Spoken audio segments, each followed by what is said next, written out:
There's a fire, fire, fire deep down in my soul.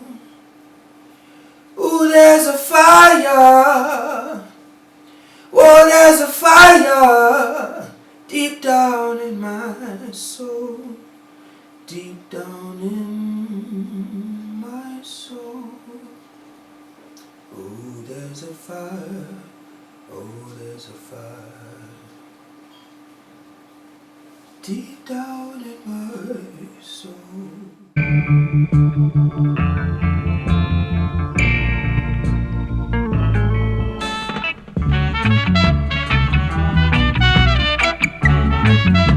When I sat down in the pews at church, church was more of a social ground and a status ground, you know what I mean?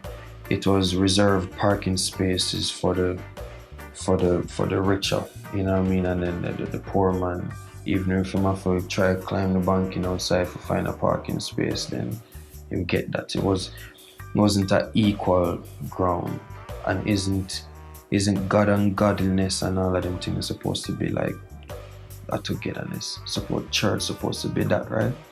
I never got that.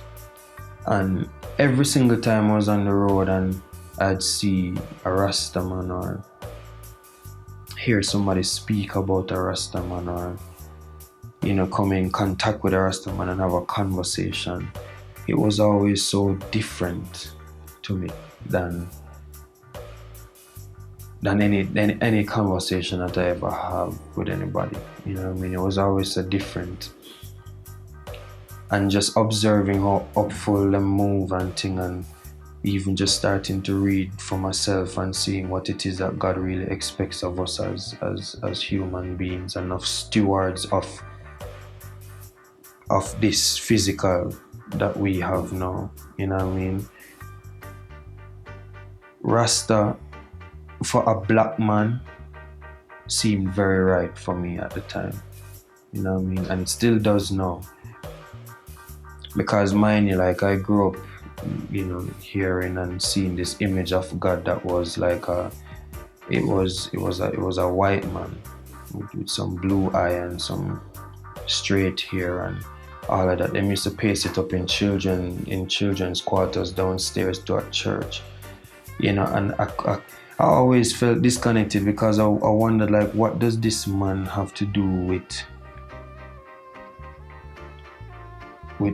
us, like as black people? Like, I'm aware that the Chinese people them have them thing, these people have them thing, that person have them thing, and we as black people seem to be the only people who just want a piece of everything and not want to claim something for ourselves or to identify with something that, you know what I mean, is really in all truth us, you know what I mean, as a black man. And so for me, through that disconnect and going to church by just force overall and thing, and in encounters and experiences over time, and prayer too, you know, I went through a time of praying, asking God, and not pray like go down on my knee and pray, you know what I mean, just pray, talk to him, you know what I mean, tell him about what I'm feeling and thing and whatever. Just through that alone, I discovered and felt like it was necessary for me to step out in faith on that limb of Rastafari. I call that limb of Rastafari.